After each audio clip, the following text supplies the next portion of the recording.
Good day and welcome back to Elementary 72 Gaming. Before I get into this video, I'd like to ask you all to please leave a like and comment on my video and consider subscribing to my channel. Now, today's video is going to be based on the Eve Talk-In Station. So basically the channel Talk-In Station where they were talking with the fleet commanders, and it's actually going to go over several things that they discussed and several things that you can do to improve your fleet commands that may have been mentioned or may not have been mentioned in that talk. So first of all, when it comes to fleet commands, voice comms are not necessary in mobile games. You just have to learn to get people in the right ratio for wording and for filtering lists. Now, I have shown how to filter lists in the past. So if you go through my videos, you'll find it in one of the basic menus. I think it was a general tutorial or something of the sort I released a few weeks ago. It goes into the filter and it shows you how to make your own custom overview bars. Now, you can change your current bars and rename them so that you have these perfectly ordered from your first three or your first five, whichever way you're going to do it. So these are the commands that you need to remember. 1 to 5 is your command for targeting, and cruiser, frigate, battle cruiser, transport vessel, you need to have all of your ship types logged out into their own separate overview. And you want to only be in these overviews for a few seconds at a time in large battles so that you can get things done very fast as a fleet commander. Now, what does this mean? It means that you simply go and you lock on and you send the fleet command in the fleet command bar. So your secondaries in your fleet can simply click on and target. Now, since this is a mobile game, voice comms can't be really integrated into the game. They bring in an issue of lag that you haven't yet experienced, and anybody who's tried to run Discord in the background of their game will understand what I'm talking about. Now, with the future updates and things coming in like fleet breakdown, so that you can have multi fleets together, means that you will have people being able to send out multiple orders to 50 to 100 players as time passes by. So, what do you need to understand when it comes to that type of a format for fleeting? Well, as you get into higher and higher level fleet commands, you need to understand that the command system stays exactly the same. Now, this is the simplest way of breaking up command. Yes, you can go more complex and more strategic and more efficient, but this is actually the simplest way to do it when it comes to mobile games. Simple one word push suggestions and two-word push suggestions make it very easy to run operations. However, critical targets and so forth make things a little bit more difficult. You need one player with that solid connection on an iOS device to be in charge of the fleet to do that critical command, because iOS devices generally don't disconnect that fast from these type of games. They run a harder, more heavier internet rich connection, and it allows them to stay more stable in those combat situations, even where everybody else is lagging out of the server every 30 seconds. So, by doing a lot of overview and underview type of settings to your game, basically, you change your settings up, you could actually impact how things go. Now, three things to note on why I'm saying to keep it off the voice comms. Number one, it's a mobile game. A lot of players on this game are doing it casually inside play. Now, what do I mean casually inside play? I mean, while they're at work, they got a tea break, they're doing a 15-minute playthrough, and it ends up running overtime, so they can't really talk while they're doing this. So, by having voice comms, you're making it more inconvenient for these players. The next thing to note about those same players is they could also be on their lunch break while they're busy eating and doing 101 other tasks, and it's very inconvenient for them to talk. Remember, mobile games are very, very casual. It is the format of all mobile gaming, plus the fact that you can do things you can't do on a PC, like take your phone with you to go eat lunch or take it out with you on a date. Things like this make it very inconvenient for you to actually get caught playing the game. And you can't run voice comms all the time. That's how come 2 and 3 word suggestions and quick format fighting is very important to the game, which is why time dilation will be a very big issue when it does come in eventually. Now, I know that I have touched on a lot of topics in a very fast way. I intend to be more specific with everything when I team up with Randy from RTS Mobile Gaming, and we should have a quick discussion and talk about the fleet commands and see what's each other's opinions on this here. However, I won't be able to record his audio due to problems with my recording software. I do have a piece of recording software that I can use to record audio from a conversation with another player. However, the problem is when I do that, I don't have the ability to run the game because it conflicts with the game and the game shuts down. So I'd have to have it open in my Discord, and there's a lot that I don't want people to see in Discord. So, yeah, sorry about that. You won't be getting that type of feature. So let's move on to the next thing within all of these separate aspects of fleet command.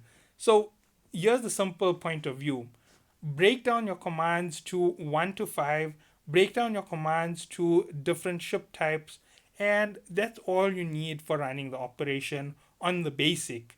For more complex operations, your fleet commanders need to have higher end devices and need to know what they are aiming at with your voice comms, possibly. So that's maybe like 4 people on voice comms on a separate channel without the whole entire team over there to cause confusion. So a fleet commander can leave the instruction quickly, open your fleet menu, target, and it's over. A 2 second thing, which will take you 10 seconds in high volume combat. With constant logouts and disconnections, the fleets become useless. So using your overview bars and targeting in that manner will be the easiest way for you to kill enemies. You may be able to kill several hundred enemies in a matter of seconds just by doing this correctly. Now, with all of this said, there are things which players are going to have to contend with in terms of gameplay when it comes to fleets. And that is the aggressive nature when it comes to having voice comms. Now, as I said, voice comms aren't necessary, but if you opt for voice comms, here are things that you need to understand.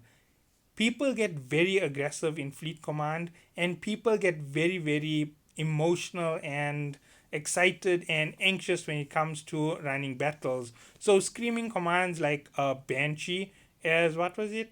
I'm forgetting the name of the character who said it in the discussion. Tashi, yes.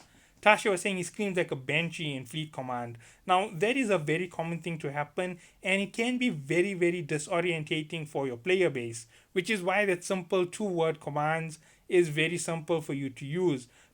Putting it out on Alliance chat over Fleet chat can make it even simpler. So if everybody has formatted up in the right way to have their overviews ready, you can run smooth battles like nobody can understand without having voice comms.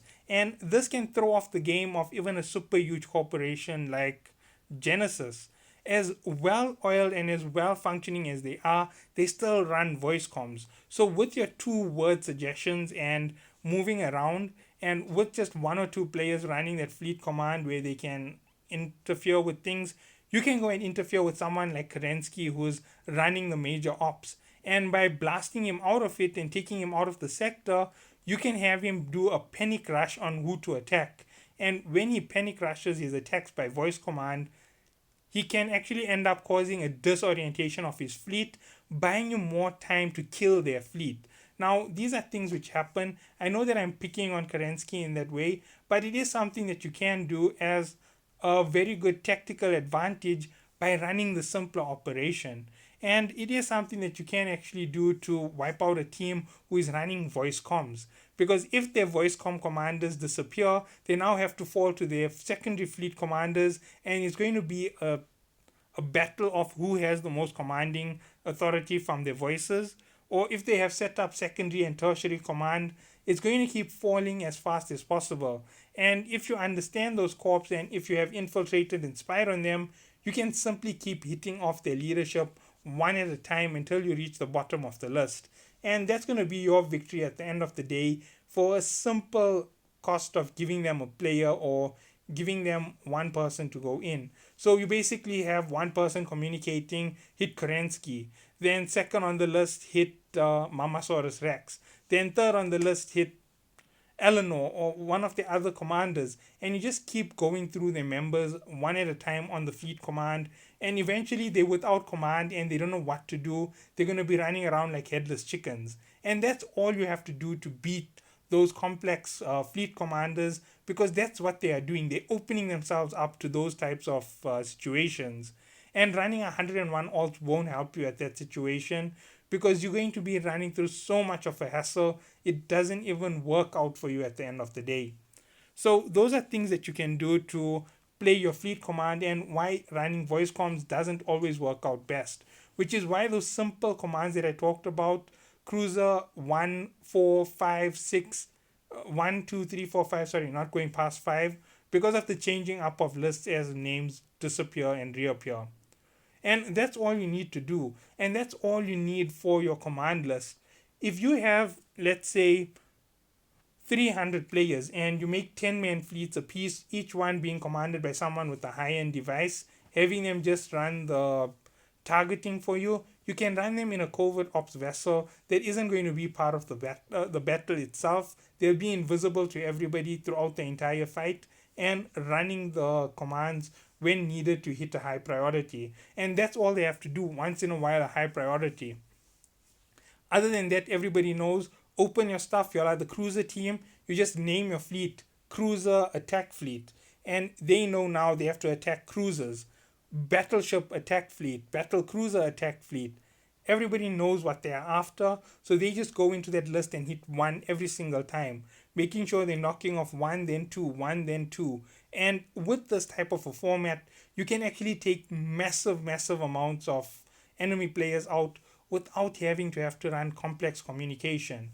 It is that simple to be a fleet commander, and it only requires you to train up your corp mates to follow the right method. And with the example of YouTube, it's as simple as making one video showing them what they need to set up, even though 100 other people can see it, and tell them exactly what's the order of attack. And you can always work with it. You can always play little strategies with other fleets. You could have 2 or 3 fleets together as voice comms and running operations in that way as well. And everything will work very simple in this manner. And there you go, a quick win, easy win. Everybody follows Fleet Commander follows MOA Guardian. That keeps everybody in the bubble, everybody close together. MOA Guardians don't accelerate, as Tashi said. You don't accelerate at high rates, you don't use afterburners or micro warp drives. You keep it to slow rated movements so that other players can keep with you. You'll put on something like a Higgs anchor onto your MOA Guardian, and that's how you make sure that the rate is slow enough for everybody to keep up with you. So that's about my discussion on Fleet Command for now. Later I will do another discussion with a YouTuber or streamer. So thank you all for watching. Have a good day.